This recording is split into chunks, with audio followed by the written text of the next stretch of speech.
시편 127편 3절에 이런 구절이 있습니다. 보라 자식들은 여호와의 기업이요 태의 열매는 그의 상급이로다. 좀 말이 어렵죠? 새번역 성경은 아주 명확하게 이렇게 번역을 해두었더라고요. 자식은, 자녀는 주님께서 주신 선물이요 태 안에 들어있는 열매는 주님이 주신 상급이다. 성경은 아주 명확하게 자녀는 하나님의 선물이고 하나님이 주신 상급이라고, 좋은 것이라고 이야기를 하고 있어요. 그런데 지금 이 시대를 보면 자녀라고 하면 마치 짐처럼, 어떤 큰 부담처럼 여기는 그런 시대가 아닌가 싶습니다. 왜 우리에게 있어서 하나님께서 자녀를 선물로 주셨고 상급으로 주셨는데 어느덧 우리에게는 짐이 됐고 부담이 됐을까? 역시 이 미디어의 영향이 크다고 생각해요. 결혼 때도 말씀을 드렸는데 미디어는 언제나 자극적인 내용을 좋아하죠. 정상적으로 자연스럽게 자라나는 아이들이 방송에 나오면 재미가 없기 때문에 항상 문제가 있고 어려움이 있고 아픔이 있는 아이들에 대한 내용들이 많죠. 근데 저희 청년들이 그런 프로그램들을 통해서 육아를 접해요. 그렇지 않은 가정이 훨씬 많은데 마치 결혼을 하면 아이를 낳으면 내 아이도 저런 모습이 될까 싶은 걱정 때문에 아이를 갖는 것에 대한 두려움을 갖죠. 또한 청년 세대에게 있는 그런 욜로 문화, 딩크족, 그러니까 자신의 인생을 즐기고 누리려고 하는 생각들이 점점 더 많아지다 보니까 인생을 즐긴다라는 그것이 삶의 목적이 될 때 그 목적을 두면 사실 자녀는 족쇄가 되고 짐이 될 수 있죠. 재정적인 부분에 있어서도 나를 위해서 그냥 부부만 쓰는 돈으로 충분한데 아이들에까지 이렇게 투자하고 싶은 생각이 없어요. 그럼에도 불구하고 제가 울포원을 함께하고 있는 모든 분들에게 단언할 수 있는 것은요, 하나님 말씀대로 자녀는 정말 축복이고 선물입니다. 이것은 제가 오늘 뭐 설교가 아니라 저에게 있었던 감사를 좀 나누고 싶어요. 저는 이번 말씀을 준비하면서 자녀가 왜 내 삶에 축복이 됐을까를 한 3가지 정도로 좀 추려보게 됐습니다. 첫 번째는요, 사람이란 존재의 다양성을 정말로 제가 인정하고 이해하게 됐다는 데에 전 자녀의 축복이 있습니다. 지난 시간에도 말씀드렸는데 저는 외동아들로 크고 자라나면서 사람의 다양성을 머리로만 알지 삶으로는 경험해 보지 못했어요. 그런데 결혼을 하면서 아내와의 다름을 통해 또 훈련된 부분들도 있지만 하나님이 저에게 하나도 아니고 둘도 아니고 3아이를 주시면서 한 명 한 명의 아이들이 너무나 다른 모습으로 태어나고 다른 모습으로 자라난다는 것에 하나님의 다양성을 얼마나 좋아하시는지를 깨닫게 돼요.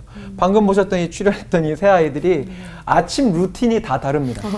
가운데 있었던 저와 굉장히 많이 닮았던 그 친구는요, 철저한 계획형의 사람이에요. 저를 좀 많이 닮았는데, 그래서 시키지 않아도 아침 일찍 일어나서 자기 할 걸 미리 다 해놓고 학교 갈 시간을 기다리고 있어요. 네. 반면에 누구라고 말할 수 없지만 저희 집에서 제일 먼저 태어난 아이가 있어요. 네, 너무 궁금하다. 누군지 절대 모르실 분이에요. 천하태평이에요. 제일 늦게 일어납니다. 잘 수 있는 한 본인의 잘 시간까지를 꽉 채워서 자요. 그리고 막내는요, 좀 이렇게 섞여 있어요. 오빠의 그런 일찍 준비하는 거 플러스 언니의 느긋한 마음이 합쳐져 있어서 알람 시계를 맞춰는 놓습니다. 그런데 한 번도 알람 시계에 맞춰 일어나지는 않고요. 그래도 언니보단 조금 일찍 일어나는데 준비는 결국 언니가 먼저 해요. 그래서 아주 독특한 그 다양성을 보게 되고요. 두 번째는 사람을 사랑하고 공감할 수 있는 힘이 생겼어요. 참 부끄러운 고백이지만 저는 하나님이 저에게 자녀를 주시기 전까지는요, 굉장히 이성적이고 일중심적이고 상대방의 아픔에 잘 공감을 해줄 수 없었던 나쁜 사역자였던 것 같아요. 그런데 하나님이 저에게 3아이를 주시고 아이들을 돌보고 또 사랑하고 그 섬기는 과정을 통해 정말 사람을 사랑하는 법을 훈련시키신 것 같아요. 한 가지 예가 있는데요, 저희 교회에서는 이렇게 정기적으로 이렇게 몸이 불편한 그 장애인들을 이렇게 섬기고 목욕 봉사하는 그런 시간들이 있었는데, 제가 아이가 있기 전에는 사실은 그 자리에 가는 게 좀 불편했어요. 어려웠고 어떻게 사랑하고 섬기고 씻겨드려야 될지 사실 잘 몰랐는데, 아이를 낳고 나서 그 다음에 그 봉사 자리를 갔는데 정말 이제 몸집은 저만큼 큰 분들이시지만 저희 아기들처럼 보이는 거예요. 스스로는 씻을 수 없고 스스로는 하실 수 없는 모습이 정말로 내 아이처럼 느껴지니까 그 전에 했던 봉사하고는 다른 모습으로 씻겨드리고 안아드리고 옷 입혀드릴 수 있었어요. 저는 그 시간을 통해서 내가 이 아이들을 통해 다른 누군가를 사랑하는 법을 배우게 됐구나라는 것들을 깨닫게 됐고요. 마지막으로는요, 제가 아빠가 되니까 하나님이 우리의 아버지 되심을 정말 진심으로 깨닫게 됐어요. 그전에는 그냥 글로 배웠던 아버지 하나님이었다면 이제는 제가 아빠가 되고 나니까 아이들을 바라볼 때의 느낌이 있거든요. 무조건적인 사랑, 그리고 정말 사랑이 담긴 훈계와 훈련을 또 하게 되고, 또 이 아이들이 저와 함께 할 때 전적인 안전이 있다는 것들을 제가 경험하게 되면서, 와, 하나님이 나를 사랑하실 수밖에 없구나.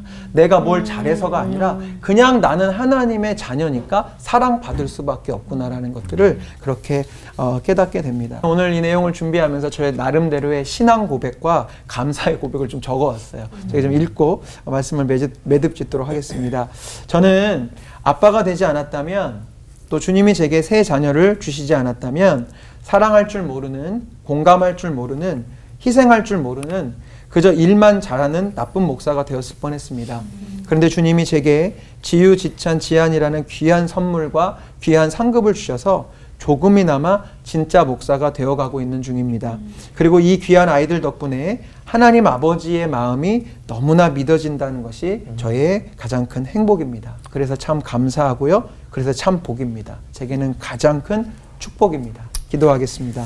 주님, 나의 자녀들을 맡겨드릴 때 하나님의 크신 팔을 의지할 수 있는 믿음의 세대를 일으켜 주시옵소서.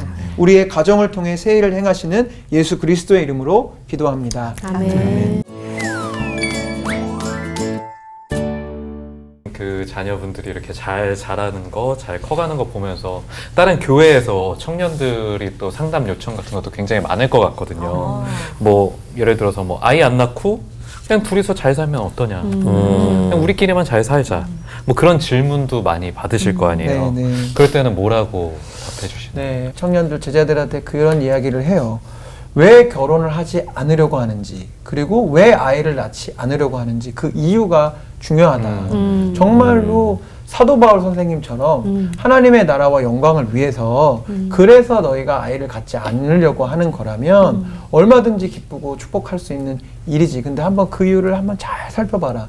그게 혹시 너희들이 조금 더 편하고 조금 더 즐기고 뭔가 조금 더 내 삶을 윤택하게 하기 위한 그런 나 중심적인 생각이라고 한다면 그것은 꼭 결혼 출산이 아니더라도 나의 무언가를 위해서 선택하고 결단하는 것은 잘못된, 하나님 앞에 잘못된 결단일 수 있다는 이야기를 하게 돼요. 그리고 이 자리를 빌어서 좀 나누고 싶은 게 어떤 마음이냐면, 디모데후서 3장에 보면 말세에 고통하는 때가 이른다고 이렇게 쓰시면서 거기 이제 여러 가지 말세의 죄악의 상황들, 인간을 고통스럽게 하는 일들이 이렇게 열거되어 있는데 거기서 사랑이라는 단어를 쓴 세 가지 표현이 나옵니다.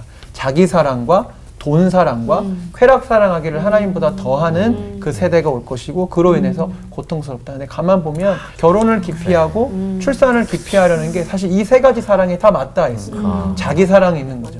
애 나면 몸매 망가질까 봐. 애기 나면 나 즐기고 해외여행 가야 되는데 애 또 누가 봐주지? 그럴까 봐.